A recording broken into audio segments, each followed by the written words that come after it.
Muy bien, bueno, casi buenas tardes y quiero agradecerles particularmente a los organizadores por haberme invitado a este evento que me da la oportunidad de volver a Chile, viviendo fuera de Chile desde hace ya varios años, y ver un poco los contrastes en esta discusión y en este debate. Así que, bueno, muchas gracias y espero poder contribuir a los objetivos de este seminario, donde quizás primero vimos los buenos datos macroeconómicos de Chile, el sweet spot del que hablaba recién Sami, la necesidad de preocuparse por los desafíos de mediano y largo plazo, quizás de la presentación sobre India, valorar esa idea de la urgencia por reformar, y yo les voy a tener que hablar de los riesgos, porque eso es lo que hoy día observamos en la economía internacional.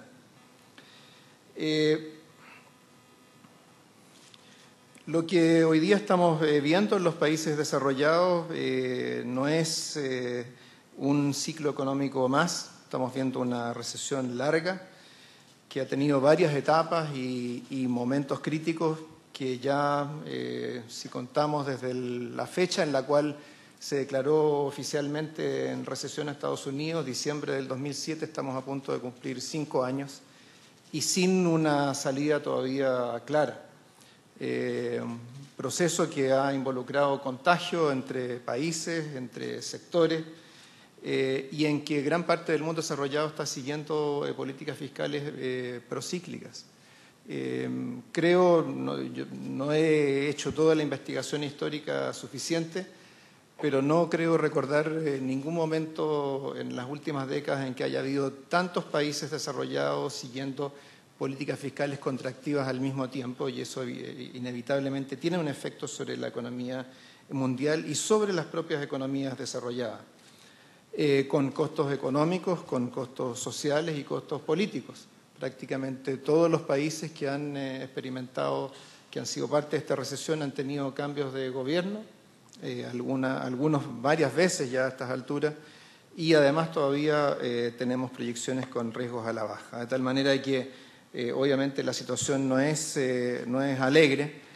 y lo que vemos es que en realidad la brecha que se abrió en la actividad económica de los países desarrollados hace ya 3-4 años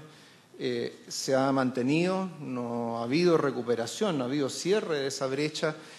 se ha mantenido, se sigue proyectando que se mantendrá durante el próximo par de años, y por lo tanto lo que estamos viendo es una larga recesión que es más de los 5 años que ya hemos vivido hasta ahora. Eso significa cosas muy concretas, significa millones de personas, de trabajadores desempleados, significa finanzas públicas que se empeoran como producto del propio comportamiento de la actividad económica.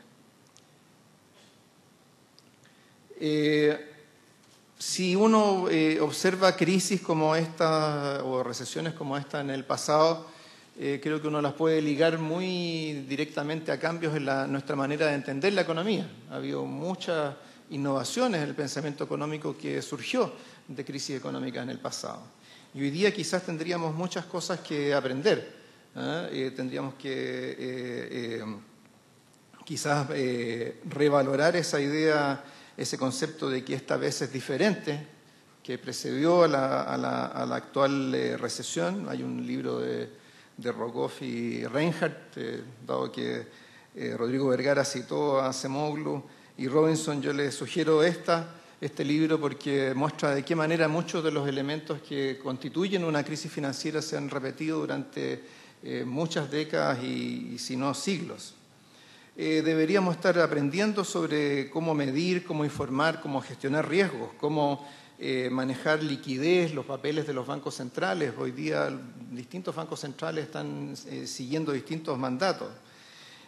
Cómo las expectativas, el comportamiento de los mercados afecta a los riesgos soberanos, lo que pasa con los multiplicadores fiscales, el principal tema que se discutió en la reunión del Fondo Monetario y el Banco Mundial en Japón hace pocas semanas, de qué manera los multiplicadores fiscales pueden aumentar en un contexto de crisis y, por lo tanto, profundizar el efecto depresivo de políticas fiscales contractivas. Temas de vulnerabilidad fiscal. O sea, hay muchas cosas que aprender, pero para eso quizás es importante despejar muchos de los mitos que rodean esta recesión.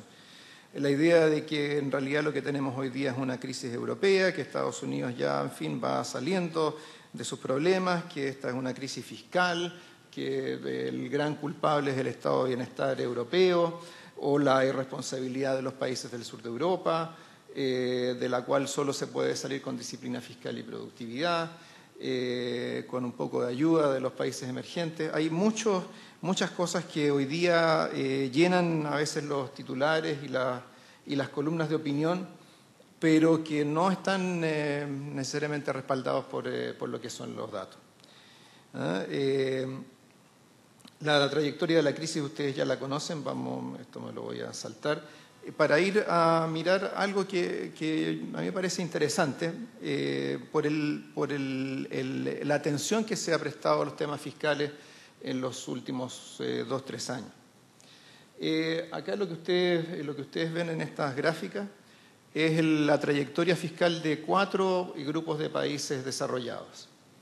En primer lugar están los países que en el pasado experimentaron crisis económicas importantes. Los países que protagonizaron o que fueron más afectados por la crisis asiática, Corea, Australia, países que tuvieron sus propias crisis domésticas años atrás, el caso de Suecia, países que han tenido crisis y ajustes fiscales cada cierto tiempo como Canadá. Ese es el primer grupo. El segundo grupo es el de los países que han tenido más problemas y que han estado en los titulares de la discusión de los últimos años. Grecia, España, Italia, Portugal, Islandia, Hungría. El tercero es el del resto de los países europeos y finalmente están los países que yo le he llamado aquí países de monedas globales, pero que lo que tienen en común esencialmente es que han sido capaces de financiarse por fuera de las dinámicas normales de los mercados. Estados Unidos, Japón, el Reino Unido y Suiza. Y es interesante ver que la trayectoria de estos países, si bien en términos de tendencia es relativamente similar, la importancia o la profundidad de los ajustes fiscales han sido diferentes. Los países que han enfrentado más problemas en los últimos años son países que no tenían los niveles más altos de endeudamiento previos a la crisis, pero que siguieron políticas fiscales muy expansivas en un comienzo y que después no han tenido capacidad para financiar su propia deuda pública y han tenido que ajustar abandonando cualquier idea de balances estructurales o cíclicamente ajustados para simplemente responder a las disponibilidades de liquidez con las que han contado. Los países del resto de Europa son países que siguieron una política fiscal más moderada al comienzo de la crisis, se han recuperado con cierta lentitud, pero básicamente van a recuperar sus niveles de precrisis en términos de balances fiscales ya el próximo año o el siguiente. Y finalmente los países con monedas globales son los países que comenzaron con el mayor nivel de deuda, que fueron los segundos en seguir políticas fiscales más expansivas y que no han hecho ajustes fiscales sustantivos posteriormente.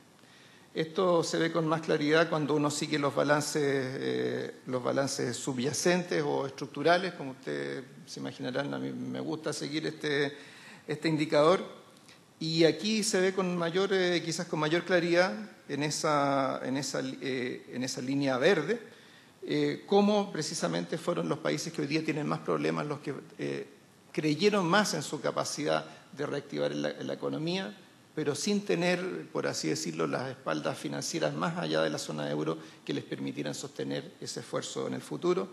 mientras que los países que tuvieron crisis en el pasado son aquellos que han ido retirando el estímulo fiscal con mayor gradualidad y que van a cerrar este periodo que ahí incluye hasta el 2013, todavía con balances estructurales levemente inferiores a los que tenían al comienzo de la crisis. Entonces son historias diferentes y por eso no es buena idea generalizar en términos de qué es lo que ha estado pasando en el mundo desarrollado. Esta es otra manera de ver estos mismos indicadores, comparando, tomando dos periodos, el periodo inicial de la crisis del 2007 al 2009, del 2009 al 2013 y para estos mismos cuatro grupos de países donde en estos números se ve de manera resumida lo que comentaba recién. En otras palabras, ha habido dos maneras de poder sobrellevar mejor esta crisis en el mundo desarrollado, que ha sido o tener una política fiscal muy conservadora previa a la crisis, es decir, ahorrar en esos periodos de bonanza y después tener un mayor espacio de maniobra para poder gestionar su política fiscal, y los países que han tenido la posibilidad de financiarse fuera de los mercados con apoyo importante de sus bancos centrales. Esos son los dos grupos de países que han logrado amortiguar la magnitud de la crisis. Ahora, lo que tenemos que tener claro es que en términos de lo que ha ocurrido con las finanzas públicas de los países desarrollados, no toda la historia puede contarse desde la política fiscal. Una característica muy fundamental de esta crisis es la transmisión de desequilibrios y contagios desde el sistema financiero hacia las finanzas públicas y viceversa. Ese contagio, esos canales de transmisión han ocurrido por diversas vías, han ocurrido en términos de rescates y recapitalizaciones del sistema financiero en los países que han tenido problemas, en pérdidas de portafolio y desvalorización de sus colaterales, en términos de los multiplicadores fiscales que son habituales del lado macro, en términos del efecto de la confianza como canal de transmisión desde las condiciones macro hacia el sistema financiero. Y esto lo que significa es que si miramos lo que ha sido el crecimiento de la deuda pública en los países desarrollados, lo que nos vamos a encontrar, y esta es una gráfica del Fondo Monetario, del último Fiscal Monitor que también entregaron en Japón, lo que vamos a encontrar es que en el periodo 2008-2010, al menos un tercio del crecimiento de la deuda de estos países se produjo no por política fiscal, no por deterioro del balance primario del sector público, no por déficit primario, sino que por diferenciales de tasa de interés, o sea, por aumento de las tasas de interés en relación al crecimiento y por efectos de portafolio, incluyendo la nacionalización de deudas de pasivos del sector privado. Esto, que es un tercio para el conjunto de países avanzados y que ahí se contrasta con países emergentes y países de bajos ingresos, es mucho más marcado cuando miramos precisamente los países que han tenido mayores problemas. En países como Grecia, como Portugal o Islandia, en realidad el tema de aumento de costos de financiamiento y absorción de pérdidas de pasivos privados explican mucho más de la mitad del crecimiento de su nivel de endeudamiento. Y esto es importante porque al mismo tiempo estos países, la agenda a la cual se ven enfrentados hoy día es cómo reducir en el futuro estos niveles de deuda, pero sin ayuda de las cosas que a los países emergentes nos ayudaron en el pasado. A Chile, como muchos países de América Latina, cuando tuvimos crisis de la deuda en el pasado, resolvimos en parte o redujimos en parte la relación deuda sobre producto sobre la base de inflación. Lo redujimos sobre la base de compra de deuda a valores descontados, en algunos países derechamente con default. Nada de eso está en la agenda de los países desarrollados. Entonces, en el fondo, de lo que ellos están planteando es resolver solo con política fiscal problemas de niveles de endeudamiento que en parte se crearon por estos factores financieros que están incidiendo sobre las finanzas públicas. Y eso también en buena medida se repite cuando miramos el periodo 2011-2013, ya proyectando hacia adelante, nuevamente un tercio del crecimiento de la deuda explicada por estos factores, y cuando miramos los datos de los países, nuevamente ahora España, con un crecimiento de su deuda explicada prácticamente en un 70% por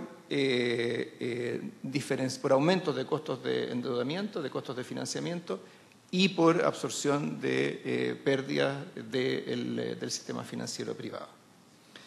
Entonces, este es el tema del contagio, que puede uno verlo en las finanzas públicas, pero que muestra entonces que es cierto, hoy día hay evidentemente un problema fiscal de proporciones,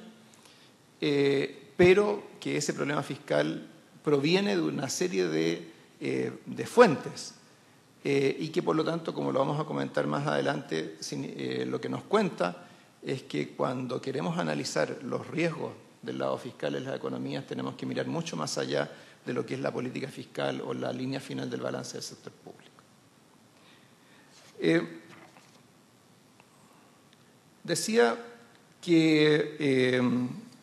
la mayor parte de los países desarrollados están hoy día embarcados en agendas de consolidación fiscal en respuesta a estos problemas. Esta gráfica muestra cuáles son los planes de consolidación fiscal que tienen los países de la OCDE, diferenciando entre aquellos planes que ya han sido implementados hasta finales del 2011 y lo que está todavía programado para los años siguientes hasta el 2015. Y lo que vemos ahí son planes de envergadura gigantesca para lo que es la historia de estos países. Pensemos que estos son países que ninguno de ellos ha tenido en su pasado reciente experiencias como las que tuvimos nosotros en los 80, caía el PIB de 10% y ajustes fiscales muy brutales. Estos son países que han ido evolucionando gradualmente a través de los años. Y tenemos acá a Grecia haciendo planes de consolidación fiscal del 18% del producto, es decir, la acumulación de superávit primarios del 18% de aquí hasta el equivalente al 18% del producto entre el 2009 y el 2015. Pero también ajustes muy importantes en Irlanda, en Portugal, en Islandia, Hungría, España, es decir, los países que han tenido mayores dificultades, pero también ajustes fiscales programados importantes en el Reino Unido, en Italia, en Polonia, etc. Estos planes básicamente están compuestos de un tercio, en el promedio en un tercio de ajustes del lado de ingresos, es decir, de aumentos de impuestos,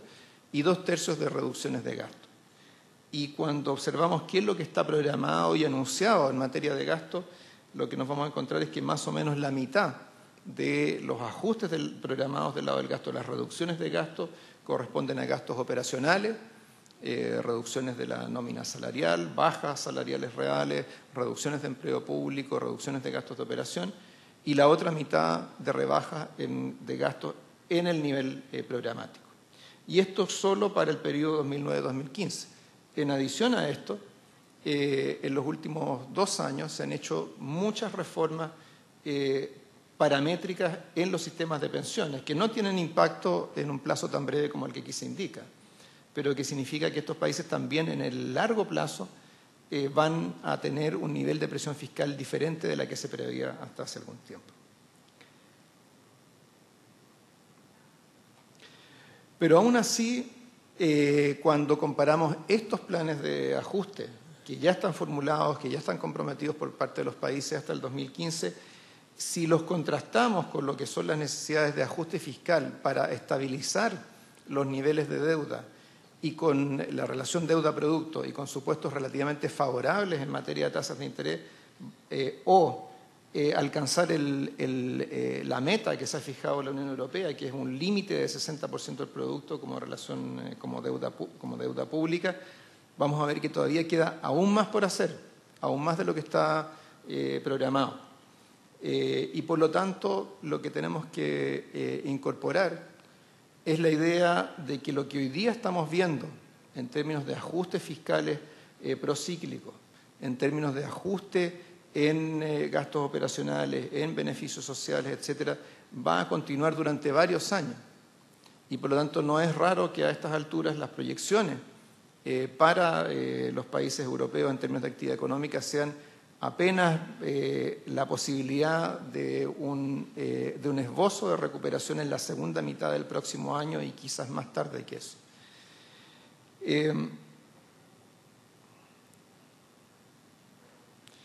Esto ha significado también cambios en la manera que se gestionan las finanzas públicas. Muchos de los países desarrollados, hasta el momento en que golpeó la crisis, estaban embarcados en implementar sistemas de presupuestos para lograr mejores resultados. Muchos de los elementos que también acá en Chile desarrollamos y se siguen desarrollando hasta el día de hoy en términos de gestión financiera pública. Pero el problema es que esos son sistemas que no son capaces de responder a la urgencia del ajuste fiscal. Y por lo tanto, en estas gráficas lo que se muestra es que la información sobre desempeño público está siendo cada vez menos usada para tomar decisiones fiscales y cada vez más se está recurriendo a revisiones comprensivas del gasto público que básicamente lo que buscan es generar ahorro público. Entonces, esta es una crisis que también está afectando la manera en que se gestionan las finanzas públicas en los países. Esto, sin embargo, no está relacionado con el tamaño de los estados de bienestar y ni siquiera con el tamaño del sector público. En esta gráfica ustedes tienen una comparación entre el peso del gasto del gobierno en la economía, en el eje vertical, con el cambio requerido en el balance primario hasta el año 2030 para lograr reducir el nivel de deuda hasta 60% del producto. Y ahí lo que ustedes pueden ver es que los países con estados más grandes, Dinamarca, Finlandia, Bélgica, Francia, Suecia, no son países que estén enfrentando grandes necesidades de ajuste fiscal. Los países en problemas son Italia, Islandia, España, en fin, los que conocemos, que en términos de tamaño del sector público se ubican más bien en la medianía de los países desarrollados. Por lo tanto, este no es un tema que no es un problema que esté correlacionado con el tamaño del sector público, sino que más bien con la manera en que los países recurrieron o evaluaron sus riesgos al momento de gestionar su política fiscal en el pasado. En el caso de Europa, además, lo que observamos más allá de lo fiscal es que un elemento que caracteriza a esta crisis es niveles crecientes de desequilibrio al interior de la región. Es decir, una región que tiene una moneda común, que por tener una moneda común y no tener el instrumento cambiario tiene menos grados de flexibilidad para adaptarse a su interior, fue capaz de, o fue generando desequilibrios crecientes. Y hoy día, por eso, cuando miramos la discusión en Europa, vamos a encontrar básicamente dos bandos que están muy claramente definidos. Uno de los países acreedores en términos de cuenta corriente y uno de los países deudores en términos de cuenta corriente. Y esa es una situación muy difícil de sostener. Claro, si uno compara con Estados Unidos, uno dice en Estados Unidos nadie se preocupa cuáles son los balances, cuáles son las diferencias entre California y Nueva York. Sí, es cierto, pero los grados de autonomía de la política pública son totalmente diferentes en el caso de Europa y eso es lo que está haciendo que hoy día buena parte de las respuestas a esta crisis hayan ido por el lado de crear nuevas instituciones y nuevos mecanismos de coordinación, lo que vamos a ver dentro de un momento. Sin embargo, antes de llegar a eso, quisiera también llamar la atención sobre cómo lo que han sido las percepciones de riesgo de los inversionistas han ido más allá de lo que pueden explicar los indicadores macroeconómicos convencionales. Estos nuevamente son cifras del Fondo Monetario y lo que muestran en la comparación entre el rombo azul y los circulitos rojos es la diferencia entre los actuales márgenes, actuales márgenes de riesgo soberano que actualmente existen vis a vis aquellos que podrían estimarse sobre la base de los parámetros fiscales, los parámetros macroeconómicos, crecimiento, productividad, etc. Y lo que vemos es que países como Portugal o como España están hoy día enfrentando diferenciales, un castigo de los mercados entre 200 y 400 puntos base por sobre lo que determinan sus parámetros fundamentales. ¿Y eso por qué es así? Porque en el fondo los mercados evalúan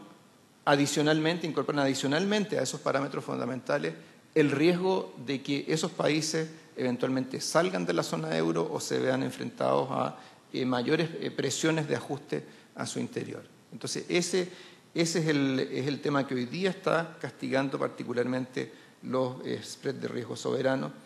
Y por eso es que en las respuestas a esta crisis, en el caso de Europa, junto con el rescate de los países en crisis y la consolidación fiscal, se han promovido medidas de protección sistémica y una nueva arquitectura económica comunitaria. Las medidas de emergencia son, en fin, conocidos, se han creado fondos de emergencia, se han establecido normas de capitalización de los bancos, se ha inyectado liquidez por parte del Banco Central Europeo y finalmente se ha creado el Mecanismo Europeo de Estabilización, además de los recursos adicionales con los que ha contado el Fondo Monetario. Pero lo que es además interesante es cómo Europa ha ido también buscando una nueva arquitectura económica de la región, que se hace cargo de algunos de los problemas de origen de su unión monetaria. Eso ha significado generar nuevos mecanismos de coordinación macro, generar nuevas reglas fiscales reforzadas respecto de aquellas del Tratado de Maastricht, mecanismos preventivos de supervisión, propuestas para mejorar la supervisión financiera y para llevarla a un nivel comunitario, más los mecanismos de emergencia. Es decir, lo que se observa en Europa es un esfuerzo por generar una arquitectura regional que permita sostener una moneda común en condiciones distintas de las que se han experimentado en los últimos 15 años desde que se creó el euro. Pero esto involucra también una gran complejidad. Este cuadro, que no es fácil de leer, muestra cómo para cada uno de los países de la zona euro las distintas reglas fiscales van a ir afectándolos en el tiempo. Porque lo que ha estado pasando en la zona euro es que Europa ya no tiene una regla fiscal, ni dos reglas fiscales, tiene por lo menos 3 y si no 4.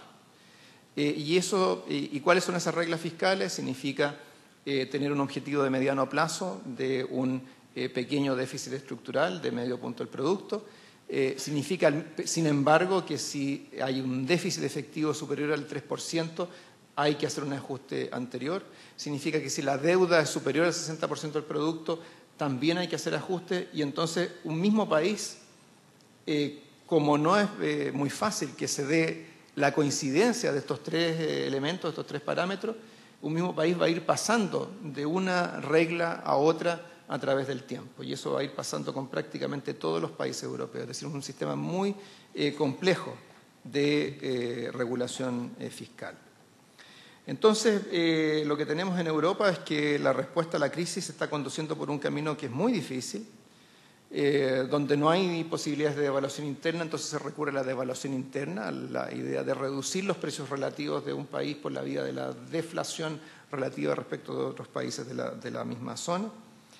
Reducir la deuda por política fiscal solamente y buscar respuestas colectivas en lugar de respuestas individuales. Entonces, tenemos un proceso complejo, pero donde además la recuperación se va a producir en algún momento, pero siempre con el pie en el freno. Es decir, con consolidación fiscal y con desapalancamiento financiero. Porque en Europa, pese a las inyecciones de liquidez, pese a la política monetaria, por el deterioro en los balances de las instituciones financieras, hay un desapalancamiento importante y el flujo de crédito ha sido extremadamente restringido en la mayor parte de los países más afectados. Entonces, sí, es posible que Europa sobreviva a esta crisis, lo hará probablemente con muchas complicaciones, con muchos riesgos, muchas sorpresas, pero si finalmente ese proceso se completa, vamos a tener una Europa con una institucionalidad diferente y por la manera de aplicar esas instituciones. Hasta ahora, la fuerza de la cohesión comunitaria ha sido importante, todavía hay espacio para tomar acuerdos, para llegar a acuerdos y tomar decisiones, pero se van generando problemas crecientes en términos de la legitimidad de muchas de las instituciones que se van creando. Es distinto cuando el propio país decide autoaplicarse una regla fiscal, como nos pasó a nosotros, que cuando es impuesta desde afuera. Es distinto decidir crear un consejo fiscal que cuando se le obliga a crearlo. Y además se van generando problemas de cohesión intrarregional, tensiones entre los países y al interior de los países. Pensemos que, por ejemplo, en términos distributivos, ya el mundo desarrollado venía experimentando un cierto deterioro en los 10 años previos a la crisis, pero lo más probable es que la crisis ahonde ese deterioro. Por supuesto, siempre van a ser países mucho más igualitarios que nosotros, pero lo que quiero decir es que esas tensiones van a estarse produciendo. Sin embargo, los problemas no están solo en Europa, también están en Estados Unidos, lo decía el ministro, lo decía el presidente del Banco Central. Estados Unidos se ha ido recuperando con lentitud, con una moderada recuperación del empleo, pero con riesgos latentes importantes. Y en esto quisiera destacar algo que me parece que mencionaba Rodrigo Vergara, que es que cuando miramos enero del 2013, no solamente tenemos el tema del precipicio fiscal, de la aplicación automática de la legislación que se aprobó, por lo demás, la última vez que se aumentó el límite de deuda, sino que además también hay que modificar el límite de deuda. Entonces no basta con que el Congreso en Estados Unidos, con el Ejecutivo, se pongan de acuerdo para postergar el precipicio fiscal o para postergar el ajuste fiscal. Es necesario que también se tome una decisión para aumentar el límite de endeudamiento, y eso políticamente es mucho más complicado en Estados Unidos. Entonces, bueno, tenemos 2 meses por delante que van a ser muy claves para la economía norteamericana. Además, mirando hacia el mediano plazo, porque Estados Unidos ya está con, para todos los efectos prácticos, niveles de deuda del 100% del producto, pero con costos de financiamiento prácticamente de cero. Por lo tanto, cualquier cambio en esos costos de financiamiento, cuando los bonos del Tesoro dejen de ser el refugio que hoy día son, van a tener también implicancias fiscales muy importantes. Y eso es igualmente significativo, o mucho más en Japón, donde la deuda pública es de 200% del producto, y que hasta el momento se ha beneficiado de tener un mercado interno que es capaz de absorber buena parte de esa deuda, de ser refugio para los inversionistas y tener activos financieros, públicos importantes. Entonces, vemos que hay desafíos, incertidumbre en muchos países y de estas no están exentos los países emergentes. Vemos al mismo tiempo que en la economía mundial, después del impacto inicial de la crisis, en que se redujo en una cierta magnitud los desbalances globales medidos en términos de cuenta corriente, ese proceso para todos los efectos prácticos se ha detenido desde el año 2009 hasta hoy y no tiene muy claro para cuándo cerrarse. Y por lo tanto, uno de los factores que generó la recesión actual, que es el problema de los desbalances financieros y el exceso de liquidez en la economía mundial, no han desaparecido, aun cuando para muchos, por supuesto, el acceder a esa liquidez sea muy limitado. Entonces, lo que tenemos hoy día es que la economía mundial y particularmente las economías desarrolladas siguen en la unidad de cuidados intensivos y con pronóstico reservado.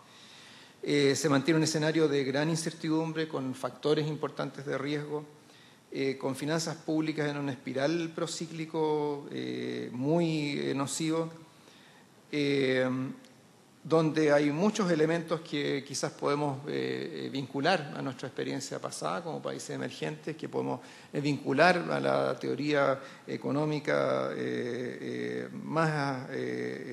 estrictamente keynesiana, pero donde hay diferencias entre los países y donde además hay déficits institucionales importantes y sobre todo debilidades significativas del lado de los mercados financieros. Entonces, ¿qué lecciones podemos sacar de acá? ¿Qué cosas podemos aprender de esta experiencia que no sea simplemente decir que mal le va a los países ricos y que bueno, que a nosotros no nos ha tocado tan directamente? En primer lugar, es importante que recuperemos la perspectiva. Estamos hablando de países grandes, de más de la mitad de la economía mundial, de países que tienen estándares de vida muy superiores a nosotros, que tienen instituciones mucho más fuertes y democracias también sólidas. Pero que pese a tener todos esos elementos, han demostrado que nadie está plenamente a salvo de las crisis, por poderoso que ese sea. Que la responsabilidad fiscal no es suficiente para prevenir una crisis y que el activismo fiscal tampoco puede ser quizás suficiente para resolverla, sobre todo cuando la capacidad de financiamiento fiscal puede ser volátil. Esto indica que es importante tener en mente la necesidad de liquidez para sustentar la política fiscal en momentos críticos. Si pensamos en nuestra propia experiencia, hace unos años atrás, cuando nos tocó la crisis de los .com, en esa época teníamos muchos activos financieros, no tuvimos obligación de salir a emitir deuda para financiar el sector público y eso nos dio un espacio de respiro importante hasta que los mercados se normalizaron. Muchos de los países que hoy día están en problemas no tenían esa acumulación de activos financieros, tuvieron que recurrir al financiamiento de los mercados en momentos muy difíciles y eso es lo que explica en buena medida el incremento en sus costos de financiamiento y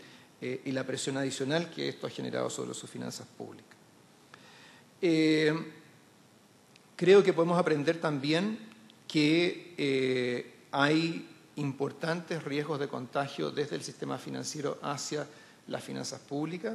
También es algo que experimentamos en el pasado, pero que ocurrió ya hace muchos años. Y también que las finanzas públicas pueden ser muy vulnerables a cambios de las tasas de interés cuando los niveles de deuda son altos. Afortunadamente en Chile no tenemos esos niveles de deuda, pero sí hay elementos de riesgo, de pasivos financieros implícitos o explícitos que tenemos que tomar en cuenta cuando manejamos nuestras finanzas públicas. Creo que esto a lo que conduce es a la idea de que los riesgos fiscales tienen que analizarse más allá de la línea final del presupuesto. Tenemos que mirarlo en términos del contexto del conjunto de la economía e invertir en transparencia e institucionalidad del lado fiscal. Aquí en Chile se ha planteado, por ejemplo, crear un consejo fiscal. Se ha planteado, hoy día se discute mucho sobre cómo mejorar la calidad de las estadísticas. Todo eso son inversiones en credibilidad que en algún momento nos van a rendir. Del lado financiero podemos decir que unas lecciones importantes son que no basta con los fundamentals, que las percepciones de riesgo, los niveles de incertidumbre pesan en el funcionamiento de los mercados, que la política monetaria puede ser insuficiente para aportar la liquidez que requiere la economía cuando el sistema financiero no responde. Nos ocurrió a nosotros también en el 2008-2009.